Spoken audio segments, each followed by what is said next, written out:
Hello students, तो चलिए आज हम लोग शुरू करते हैं क्लास 10 के एक्सरसाइज 2.2 का क्वेश्चन नंबर 1 का लास्ट पार्ट, जो कि हमारा क्वेश्चन है 3x square minus x minus 4। तो इस क्वेश्चन में हम लोग को करना क्या है, तो सबसे पहले तो जो गिवन क्वाड्रेटिक इक्वेशन है उसका जो जीरोस है वो हम लोग को फाइंड करना है, और उसके बाद हम लोग को इसका जो रिलेशनशिप है इसके कोएफिशिएंट्स के साथ वो भी वेरीफाई करके बताना है। तो चलिए हम लोग सॉल्व करते हैं। तो क्योंकि ये क्वाड्रेटिक इक्वेशन है तो सबसे पहले हम लोग मिड टर्म्स स्प्लिटिंग ट्राई करेंगे।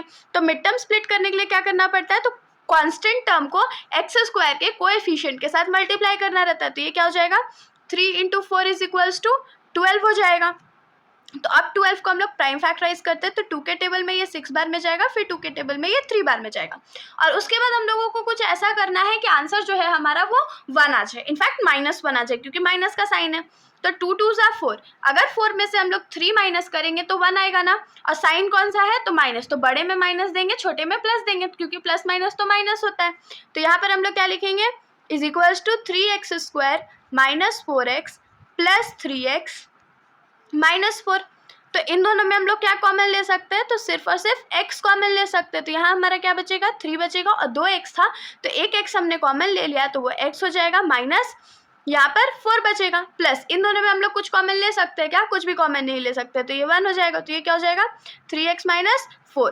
अब देखिए ये दोनों ब्रैकेट सेम है ना, तो यहाँ पर हम लोग क्या लिखेंगे, 3x - 4, और दूसरे ब्रैकेट में क्या आ जाएगा, x + 1। तो अब हम लोग लिखेंगे लेट 3x - 4 = 0 हो जाएगा, एंड x + 1 = 0 हो जाएगा। तो यहाँ पर 3x = क्या हो जाएगा, इधर -4 है तो राइट साइड में जाके ये +4 हो जाएगा, और x का वैल्यू क्या हो जाएगा, तो 4/3 हो जाएगा, और वहीं दूसरे साइड क्या होने वाला है, तो x = -1 आ जाएगा। तो यहाँ पर हमारे पास x का 2 वैल्यूज आ चुका है, मतलब जो इस क्वाड्रेटिक पॉलिनोमियल के जीरोस है वो आ चुके हैं। अब हम लोग लिखेंगे लेट अल्फा = 4/3 एंड बीटा = -1।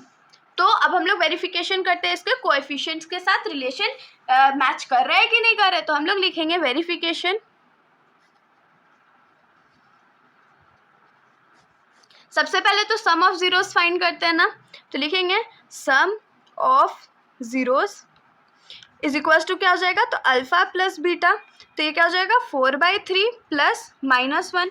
तो इसको सॉल्व करेंगे तो ये क्या होगा, 4/3 - 1/1। तो 3 1 जा 3 होता है, 4 1 जा 4 होता है, माइनस है तो माइनस, 3 1 जा 3 होता है। तो ये कितना के बराबर आ जाएगा, तो 1/3 के बराबर आ जाएगा।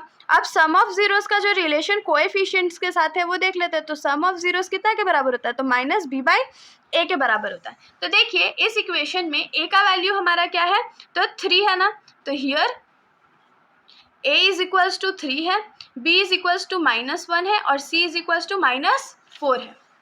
तो अब हम लोग वैल्यू पुट कर लेते हैं। तो माइनस b का वैल्यू क्या है, -1/a का वैल्यू हमारा क्या है, तो 3 है, तो माइनस माइनस इंटू के तो प्लस हो जाएगा, तो यहाँ 1 बचेगा /3। तो यहाँ पर सम ऑफ जीरोस हमारे मैच कर गए ना, तो हम लोग लिखेंगे देयरफॉर अल्फा प्लस बीटा जो है वो -b/a के बराबर है, जो कि 1/3 है। अब हम लोग प्रोडक्ट ऑफ जीरोस पे आते हैं, तो हम लोग लिखेंगे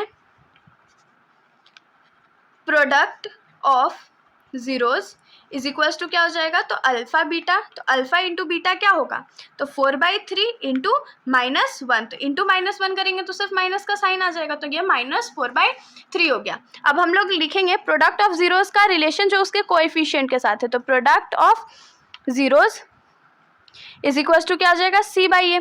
तो c का वैल्यू हमारा कितना है, -4 है, और a का वैल्यू हमारा 3 है। तो यहाँ से जो हमारा प्रोडक्ट ऑफ जीरोस है वो इक्वल आ गया। तो हम लोग लिखेंगे देयरफॉर अल्फा बीटा = c/a है, जो कि -4/3 है। तो ये क्या हो गया, वेरीफाइड। तो इसके साथ हमारा जो ये सॉल्यूशन है वहीं पर ख़त्म हो जाता है। अगर आप लोगों को कोई भी डाउट हो तो आप लोग कमेंट सेक्शन में पूछ सकते हैं, वरना अगर आप लोगों को वीडियो अच्छी लगी हो तो वीडियो को लाइक कर दीजिएगा, और मेरे चैनल को बिना सब्सक्राइब किए कहीं मत जाइएगा। Thank you.